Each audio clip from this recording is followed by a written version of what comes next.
बड़ा हमला होता है भारतीय संस्कृति पर, इतनी कहानियां लिख डाली, इतना ये कर डाला, 33 करोड़ देवता पूजा करते। पढ़ो तो भैया इस संस्कृति को। अभी जो प्रभु राम का मंदिर बना अयोध्या में, जिसको लेकर शायद पूरी दुनिया उत्साहित है, इतने लोग आ रहे हैं पर डे पूरी दुनिया से, और आपके सबके सामने घटना घट रही है। भारत के भगवान, भारत के लोगों के लिए भगवान है, महानायक है इस विश्व के, श्री से प्रभु तक की यात्रा का सिद्धांत बताते हैं।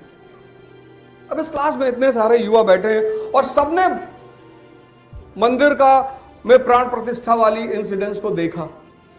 कितने लोगों को पता है डिफरेंस रामायण और रामचरितमानस में? आराम से। अब पहले इधर से पूछ ले, कितने लोगों को पता है रामायण और रामचरितमानस में अंतर?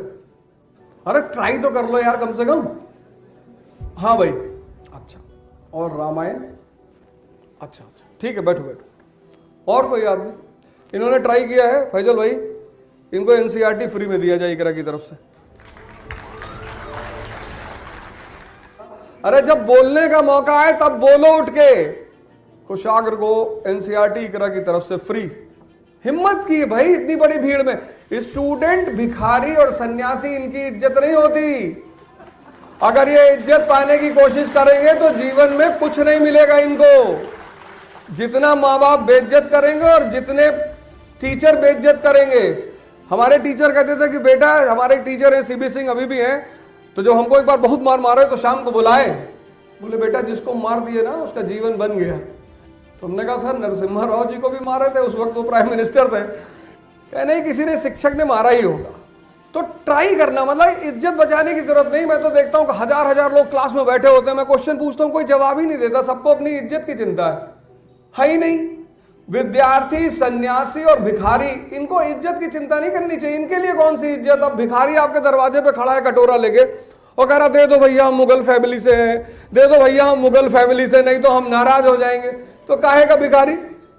ये सबसे पहला मिस्टेक आज का युवा करता है, सबसे पहला। उसके सामने घटनाएं घट रही हैं। आर्टिफिशियल इंटेलिजेंस का जन्मदाता कौन है? Artificial intelligence. कितनी बड़ी घटना घट रही पूरी दुनिया में। कहते हैं आने वाले 10 साल बाद आर्टिफिशियल इंटेलिजेंस इस दुनिया पे कब्जा कर लेगा। आपने सोचा ही नहीं। राम मंदिर आपके सामने प्रोग्राम हुआ प्राण प्रतिष्ठा का, आपने गौर ही नहीं किया, आपने पता करने की कोशिश ही नहीं की। कैनबरा यूनिवर्सिटी की एक पूरी डेलीगेशन आई हुई है जो अयोध्या में रुककर राम पर रिसर्च कर रही, किताब लिख रही है। मुझे बुलाया उन्होंने, जब मैं वहां गया पूरी किताब। और राम किसके प्रतिपादक है? मैंने कहा भगवान कृष्ण, भगवान राम। इनको ब्रह्म नहीं कहा गया, ब्रह्म की एक अलग अवधारणा है, इनको भगवान कहा गया, क्योंकि ये देश भगवान बनाने का सूत्र जानता है। भगवान मतलब जिस मनुष्य के अंदर श्रेष्ठतम गुण आ जाए, भगवत्ता आ जाए, वो भगवान है। भाई भगवान राम श्रीलंका की तरफ जा रहे हैं, समंदर पड़ गया सामने, हाथ जोड़ रहे हैं। लक्ष्मण थोड़े से दुखी हो रहे हैं कि भैया आप कैबिनेट मिनिस्टर है भैया, आप हाथ जोड़ रहे हैं। अरे बोला रुको यार, इधर का कोई ब्लॉक प्रमुख रहा होता तो, अगर यूपी का कोई ब्लॉक प्रमुख रहा होता, प्रधान रहा होता, जिला पंचायत सदस्य रहा होता, तो जाके समंदर के सामने 3 बार चश्मा ऊपर नीचे करता। भगवान है भगवान, इसीलिए भगवान है। हाथ जोड़ रहे हैं, हाथ। 3 दिन जब इतनी श्रेष्ठतम भाव आपके अंदर आए तो आप भगवत्ता को उपलब्ध हैं। लंका पहुंचे, सीधे हमला नहीं कि घुस के बस रावण को पकड़ के मार डालना है कि रघुकुल की स्त्री उठा लाए, कुछ नहीं। जब तुम आधुनिक भारत पढ़ोगे, कांग्रेस बनेगी 1885 में। जब कांग्रेस का निर्माण हो रहा 1885 में, जो पहले दौर के कांग्रेस के नेता हैं उनको हम क्या कहते हैं? उदारवादी, मॉडरेट्स। मॉडरेट्स का नियम क्या था? पिटीशन और प्रेयर। भगवान राम भी उसी पथ को सबसे पहले वर्ण कर रहे हैं। भगवान राम का प्रतिनिधि कौन है? दादा भाई नेहरू जी। और राम जी के दादा भाई नेहरू जी कौन है? विभीषण। पिटीशन और प्रेयर, रावण से कह रहे हैं, निवेदन कर रहे हैं कि सीता मैया को छोड़ दीजिए। जब ब्रिटिश हुकूमत पिटीशन और प्रेयर को नहीं सुनती, उदारवाद को नहीं सुनती, तो आप कांग्रेस में दूसरा चरण देखोगे, उग्रपंथी चरण। लाल बाल पाल, लाला लाजपत राय, बाल गंगाधर तिलक, ये उग्रपंथी। तो जब रावण भी विभीषण की बात नहीं सुनता तो राम भी दूसरे चरण का वर्ण करते हैं, अंगद और हनुमान, ये उग्रपंथी चरण है। और जब सरकार उग्रपंथ को भी नहीं समझती ब्रिटिश हुकूमत, तब आप 1907 में देखोगे खुदीराम बोस और प्रफुल्ल चाकी क्रांतिकारी राष्ट्रवाद, कि ना ये उदारवाद समझ रहा है ना ये उग्रपंथ समझ रहा है, अब मारना पड़ेगा। इसीलिए तो पूरी दुनिया बड़ा अचंभित रही इस देश को देखकर। आप भी अचंभित है कि भगवान पैदा करते हो यार, तुम पैदा नहीं करते, बनाते हैं। कॉन्सेप्ट है, फॉर्मूला है। सिद्धार्थ उसी फॉर्मूले को फॉलो करके बुद्ध बन गए। सिद्धार्थ कौन? जो इंद्रियों पे जी रहा है, जिसके लिए स्त्री महत्वपूर्ण है, धन महत्वपूर्ण है, वैभव महत्वपूर्ण है, महल महत्वपूर्ण है। लेकिन सिद्धार्थ एक जिंदा दिमाग है, अलाइव माइंड, अलाइव। किसी यूनिवर्सिटी कॉलेज में पढ़कर वो बुद्ध नहीं बने, सड़क पे जा रहे हैं। उनकी क्षमता देखो, तुम चाहे आइंस्टीन को देखो चाहे सिद्धार्थ को देखो, दोनों आदमी में एक बहुत बड़ी क्षमता है। कौन सी? ऑब्जर्वेशन की। अगर शिक्षा आपके अंदर ऑब्जर्वेशन की क्षमता नहीं बढ़ा रही है, वो शिक्षा बेकार है। शिक्षा डायरेक्टली कुछ नहीं करेगी। कितने शिक्षित लोग इस देश में पान वाले की दुकान के सामने खड़े होकर सिगरेट पीते हैं, और तुम टोबैको कंपनियों की हिम्मत देखो, उनकी हिम्मत, उन्होंने सिगरेट के पैकेट पे लिख रखा है कि सिगरेट पीने से कैंसर होता है। तुम तो वैज्ञानिक हो, रिसर्च कर रहे हो, मैं तुम्हारी बात नहीं कर रहा हूं। इस देश में बहुत सारे साहसी हैं और बहुत सारे दुस्साहसी हैं। वो जो दुस्साहसी हैं वो एक्सपेरिमेंट कर रहे हैं कि हो रहा है कि नहीं हो रहा है। तो तुम दुस्साहसी की श्रेणी में आ रहे हो, अपने आप को मत गिना करो।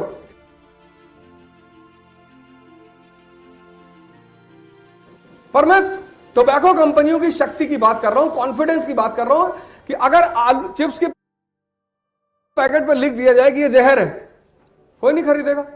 और उन कंपनियों ने फोटो बना रखा है। 4 चीज देखते हैं सिद्धार्थ, 4। एक डेड बॉडी देखी, एक बुजुर्ग आदमी देखा, एक बीमार आदमी देखा, और फिर एक सन्यासी देखा। आइंस्टीन भी सेब को गिरते हुए देख रहा है। ऑब्जर्वेशन। आपने ऑब्जर्वेशन की क्षमता का विकास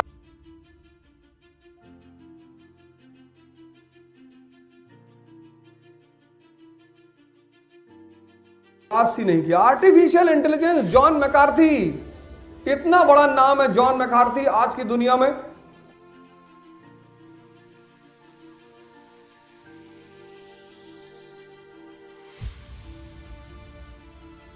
इतनी बड़ी घटना है राम टेम्पल का निर्माण। रामायण लिखी गई है सामंतवाद के काल में, इसलिए रामायण के जो राम हैं वो एक सामंतवादी राजा हैं। उनका काम है धर्म की रक्षा। गुप्त काल में जिन ग्रंथों का रचना हुई, गुप्तोत्तर काल में, उसमें कौन सी ग्रंथ हैं? स्मृतियां हैं। क्या है स्मृतियां? Law books. डॉक्टर अंबेडकर ने मनुस्मृति को फाड़ा, गीता को नहीं फाड़ा, उपनिषद को नहीं फाड़ा।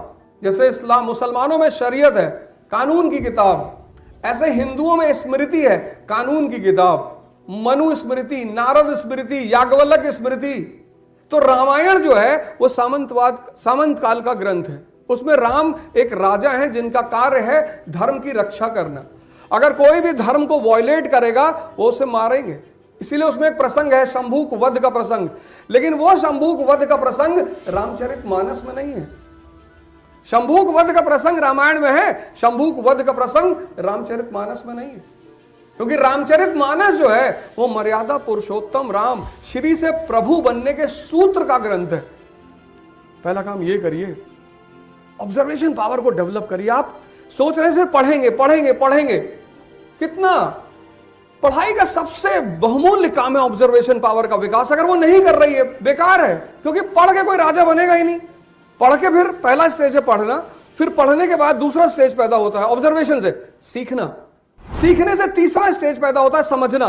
वो जो समझने का परिणाम है वो है सफलता।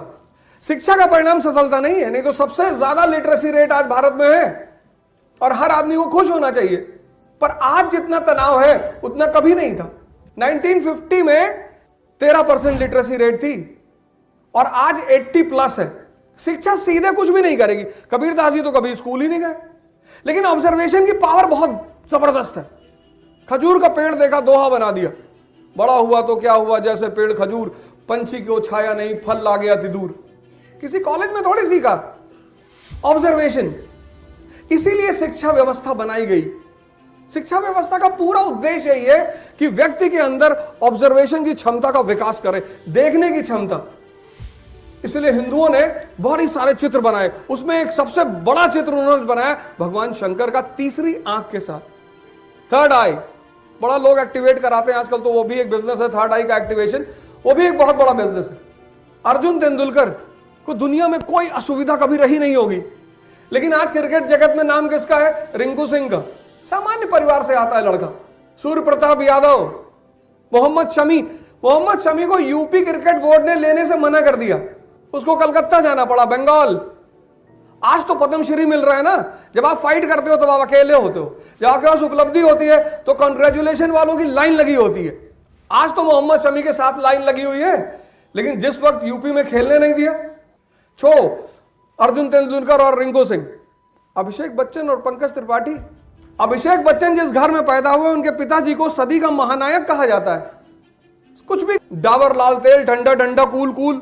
केबीसी में 58 साल की उम्र में 95 करोड़ रुपया कर्जा था और आज 3500 करोड़ के मालिक हैं। उनके बेटे हैं वो भी एग्जाम्पल छोड़ दो। एक सबसे ज्वलंत एग्जाम्पल राजनीति से बिल्कुल अलग, नरेंद्र मोदी और राहुल गांधी।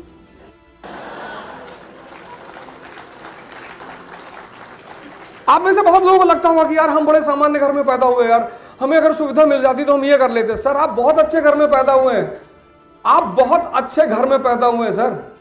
ये 3 एग्जाम्पल, मैं आपको ऐसे हजारों एग्जाम्पल दे सकता हूं। औरंगजेब, छत्रपति शिवाजी, मुगल राजा औरंगजेब, पूरे भारत पर उसका कब्जा है और राजतंत्र है, डेमोक्रेसी नहीं है कि प्रधानमंत्री को गाली दे दोगे। प्रजातंत्र में, डेमोक्रेसी में अपोजिशन का अधिकार है और अपोजिशन सरकार की आत्मा मानी जाती है। बहुत अच्छी चीज होती है, बड़ी प्यारी चीज है अपोजिशन राष्ट्र प्रजातंत्र में, लेकिन इसका मतलब यह नहीं कि जो आदमी पदों पे बैठा है आप उसे गाली देंगे। छत्रपति शिवाजी, ऑब्जर्वेशन पावर इतनी तेज, इतनी, मतलब आपके दिमाग में कभी ये बातें नहीं आती कि यार ये अभाव वाले लोग इतनी ऊंचाई पे पहुंच गए।